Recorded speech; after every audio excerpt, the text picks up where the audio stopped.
Narito tayo ngayon upang matunghayan ang nakakakilig, napaka-sweet at talaga ng mga nagtitrending na storya ni Kalingap Tata and Ate Marjo. Ikaw nga ba si Mr. Right? Ikaw nga ba love of my life? Oh, my angel, angel. Mr. Cupido, sa isang sulyap mo ay nabihan ako para bang ibanda.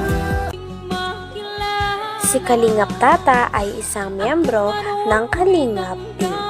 At talaga namang si Kalingap Tata ay single at matagal na nga itong nagkahanap ng kanyang mapapangasawa. At lagi nga siyang malungkot at lagi lang kumakanta sa love story ng iba.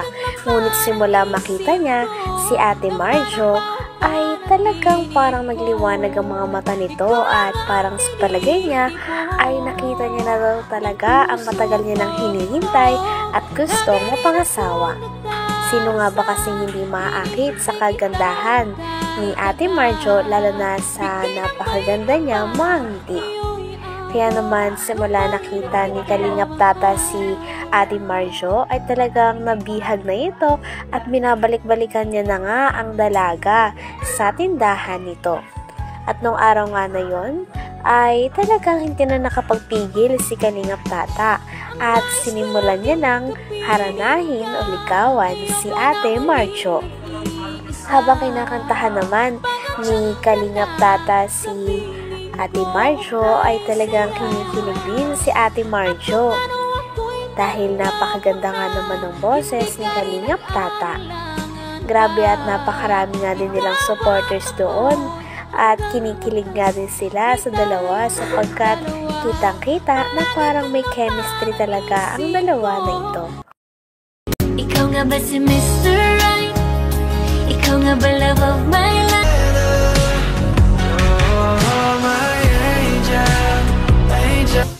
Mr. Cupido,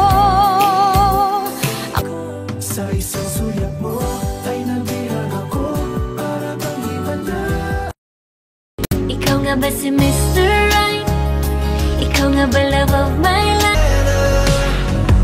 Oh, my angel, angel. Mr. Cupido, Sa isang sulyap mo ay nabihan ako para bang ibanda. Sa video nga na ito ay talaga makikita din natin kung gaano kabait si Ate Marjo sapagkat habang kinakantahan siya nila Kalingap Tata ay tinatanggap niya lang ito at nagsasmile lamang siya. Kaya dahilan naman kung bakit mas lalo pang nabibihag ang puso ni Kalingap Tata. Talagang pinuri nga ni Kalingap Tata ang mga ngiti at ang kagandahan ni Ate Marjo.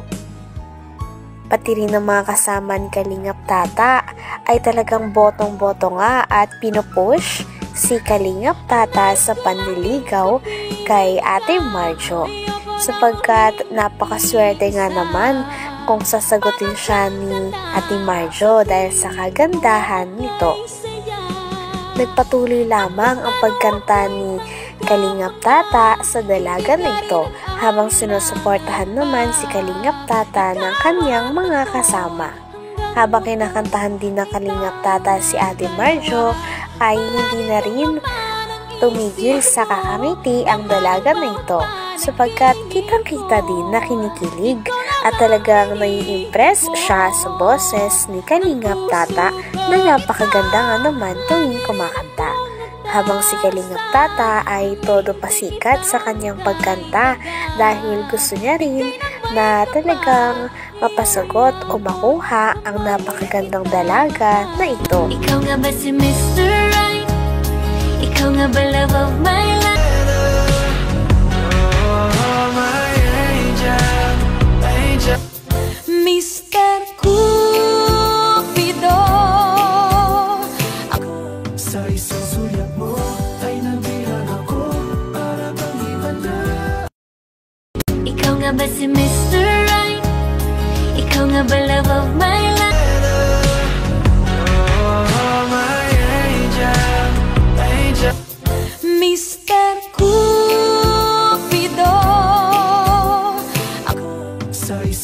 sulyap mo ay nabihag ako para bang iba na. Oh, tingnan mo. Oh, si Ismail, sa ngiti pa lang. Sa iyong ngiti, masdan kita. Nang di mo alam, pinapangarap ko ikaw ay akin.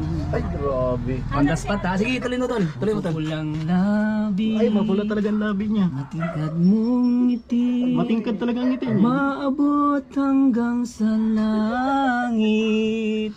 Huwag ka lang titingin sa akin at baka mawang puso kong sabik sa iyong ngiti. Ay, grabe ngiti talaga Ako'y yan. nahuhumaling at sa tuwing ikaw ay lalapit, Dito na ang yung mundo araw-araw. ko'y tumitigil para lang sa'yo.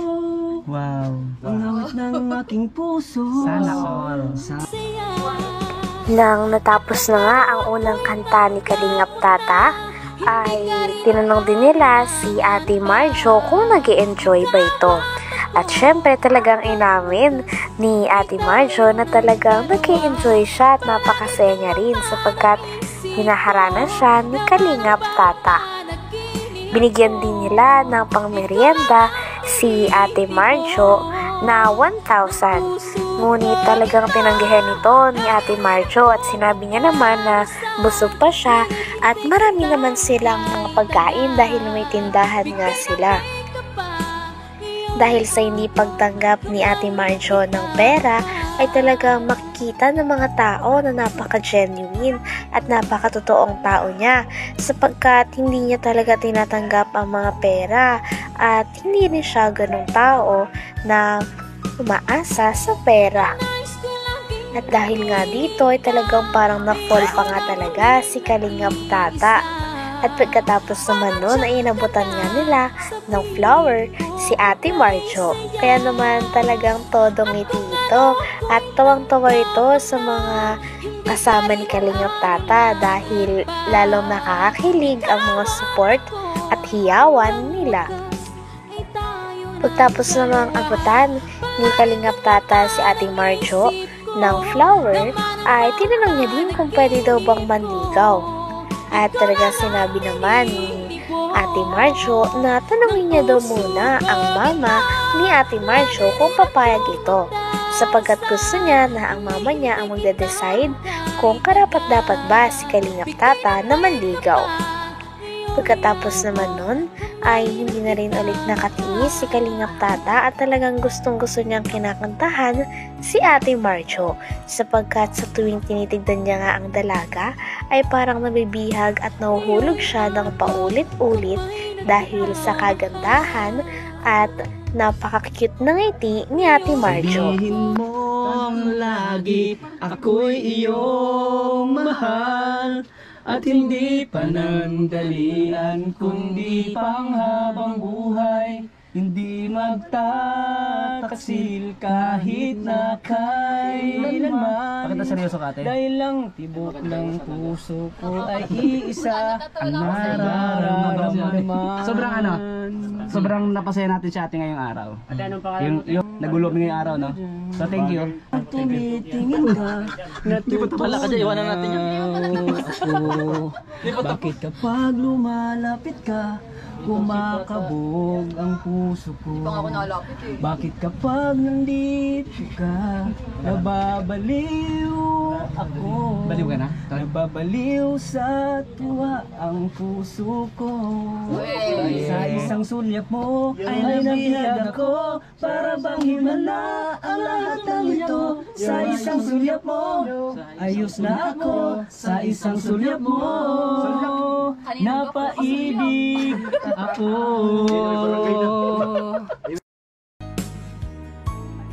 Hanggang dito na lamang muna ang ating nakakakilig, napaka-sweet at napaka-trending na istorya ni Kalingap Tata at Ate Marjo.